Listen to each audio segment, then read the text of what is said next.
1987년 6월 항쟁 중에 만들어졌다는 작전명령 87-45.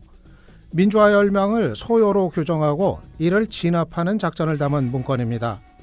최근 한 탐사보도 프로그램에서 이 문건이 전두환 씨 지휘로 만들어졌으며 당시 육군참모총장이었던 박희도가 계엄군으로 편성될 지휘관들에게 직접 전달한 것으로 알려졌습니다. 오늘 이 문제에 대해 국방권익연구소 김영수 소장 모시고 자세히 알아보도록 하겠습니다. 김 소장님 지금 스튜디오에 와주셨습니다. 어서 오십시오. 네, 안녕하십니까.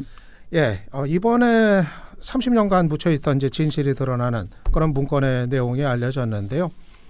이 문건에 관한 소회 먼저 말씀해 주시겠습니까? 1987년도에 그 이후에도 계속 이러한 것이 있었다라는 의혹은 제기가 됐었거든요. 예. 그래서 이제 그것이 문서로서 사실로서 확인이 됐다라는 데 큰 의미가 있고요.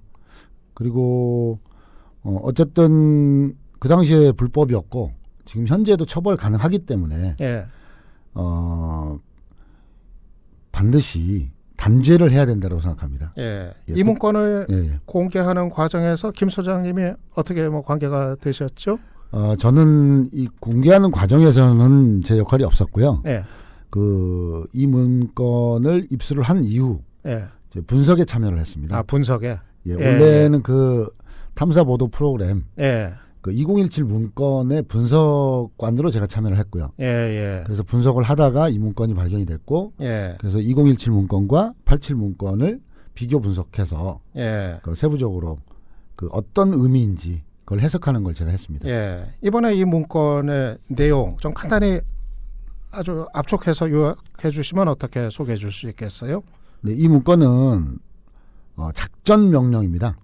이 작전 명령이라고 하는 것은 군 부대로부터 실질적으로 어떤 작전을 행하라는 명령을 내리는 거거든요. 예. 예, 그래서 이게 실행 계획이나 이런 측면이 아니고 행동을 하라. 이런 측면이기 때문에 요새 논란이 됐던 기무사 무슨 계획 문건 이런 거하고는 또 의미가 다르다는 거네요. 완전히 다르죠. 명령은 예. 그래서 간단하게 설명을 드리면 군에서 어떤 일을 집행을 할 때 정책 판단을 하고 기획을 하고 그 다음에 계획을 합니다. 이 계획 단계가 끝나면 그 다음에 집행 단계고 그 집행을 하라 하는 것이 명령입니다. 예. 그러니까 바로 내일 가서 진압해라 그런 네, 거네요. 그렇죠. 네네. 예. 이번 공개된 문건 내용 가운데서 어떤 게 가장 심각한 거였습니까? 어떤 문제가 있었던 겁니까? 가장 심각한 문제는요. 이 계엄 작전 명령을 내리려면요. 계엄령이 먼저 선포가 돼야 됩니다. 예. 계엄령 선포를 하고 그 계엄령에 따라서 작전을 하는 거거든요. 예. 근데 이 당시 1987년 6월 19일 당시에는 예. 계엄령이 선포가 되지 않은 상태입니다. 예. 그 계엄령이 선포가 되지 않은 상태에서 계엄 작전 명령을 내린 거거든요. 예, 그렇기 때문에 이거는 헌법과 법률을 명확하게 위반하고 있는 겁니다. 예. 결국은 계엄령 하지 못했잖아요. 예, 계엄령을 선포하지 않았죠. 예. 그러니까 이거를 사전에 이제 모의를 한, 음모를 한 그런 게 되는 건가요? 내란 예비 음모, 내란 미수죄. 내란 예비 음모가 아니고요. 예. 내란 미수죄가 되는데. 예.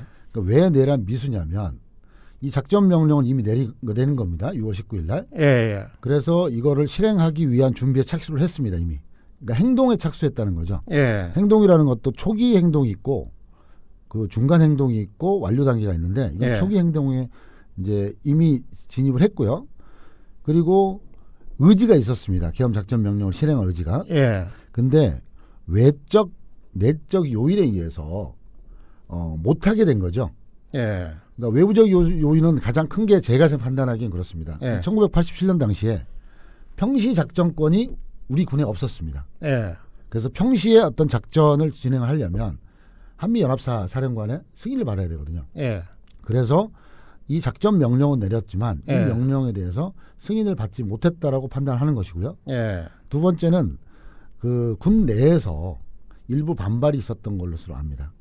반대를. 하지만 그거는 중요한 게 아닙니다. 이게 작전 명령은 한미연합사령관이 승인하지 않으면 안 되는 것이기 때문에.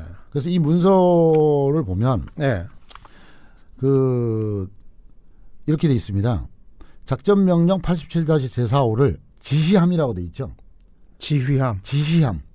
지시한다는 건 34개 육군본부 예하부대에다가 지시를 했고요. 그 누가 지시를 한 거예요? 육군참모총장이 박희도. 박희도가 예하부대에 34개 부대에 지시를 했는데 거기 옆에 보면은 가로 열고 보고 통보합니다라고 돼 있습니다. 이 보고라는 것은 상급부대 하는 거거든요. 육군참모총장이 국방부 장관한테 보고하는 거고요. 그리고 통보합니다라고 돼 있잖아요.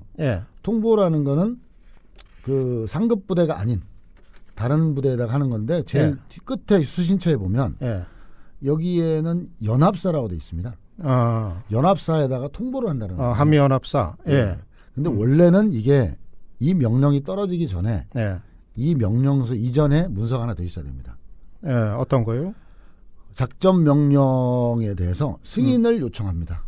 라고 한미연합사령관에다 보냈어야 되는 겁니다. 그래서 이게 평시작전이지 않습니까? 그렇죠. 그럼 평시작전권을 갖고 있는 한미연합사에다 보내면 연합사에서 승인을 해주면 승인에 따라서 예하부대에다가 작전명령을 내려야 되는 거죠. 그러니까 순서를 다시 정리하면 계엄령이 선포돼야 되고요.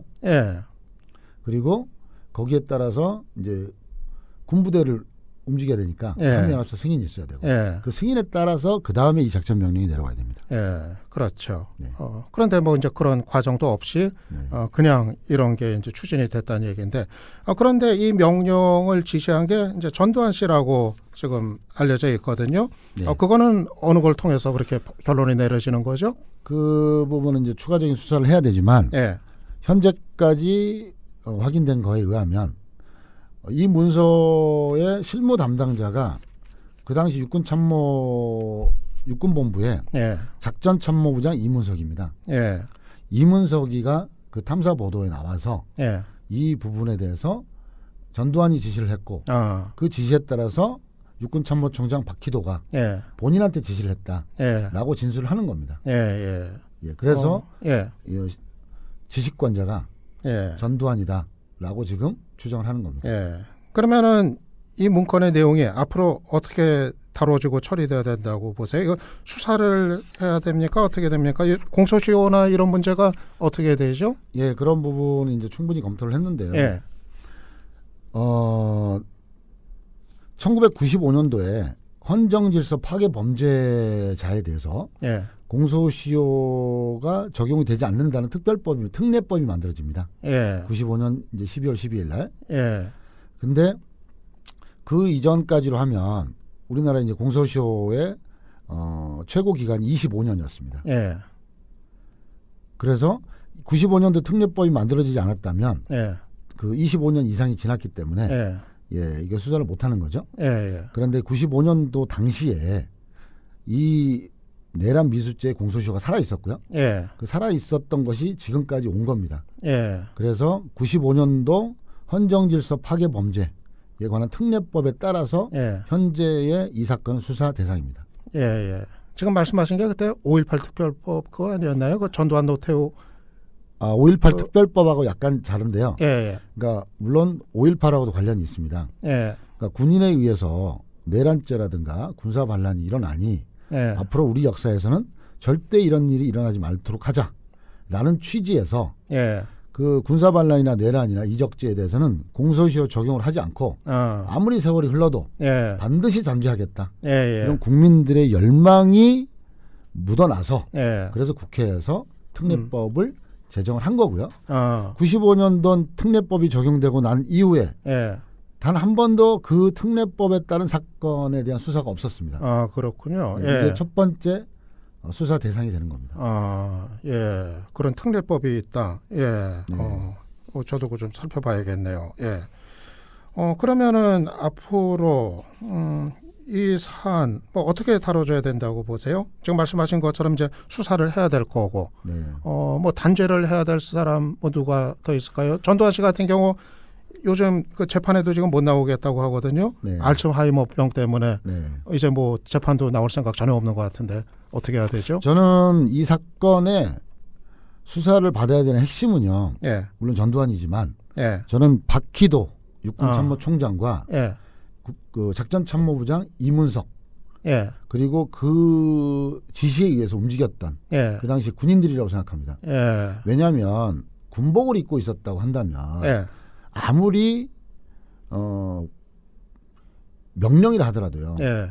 국민을 상대로 해서 전쟁을 하는 명령 예. 이런 거는 거부를 해야 됩니다. 예. 그래서 군복을 벗더라도 예. 그래서 내가 그 지시한 사람에 대해서 항명을 하더라도 예. 그런 부분은 반드시 예. 지켜져야 될 게 군인의 자세거든요. 그런데 예.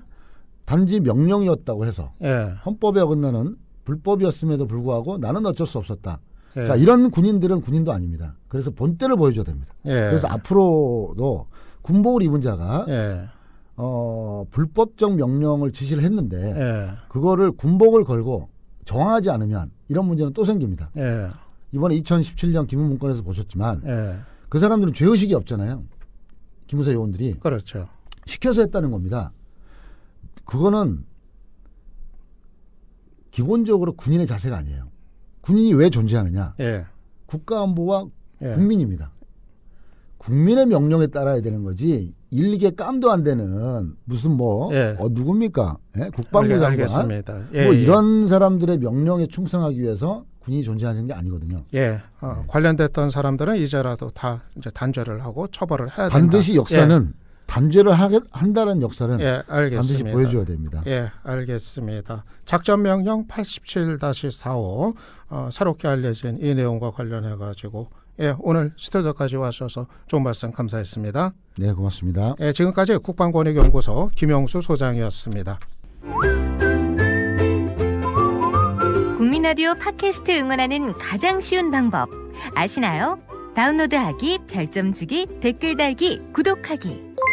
국민라디오 팟캐스트 널리 알리는 가장 쉬운 방법 다운로드하기, 별점 주기, 댓글 달기, 구독하기. 기억하세요. 다운로드하기, 별점 주기, 댓글 달기, 구독하기.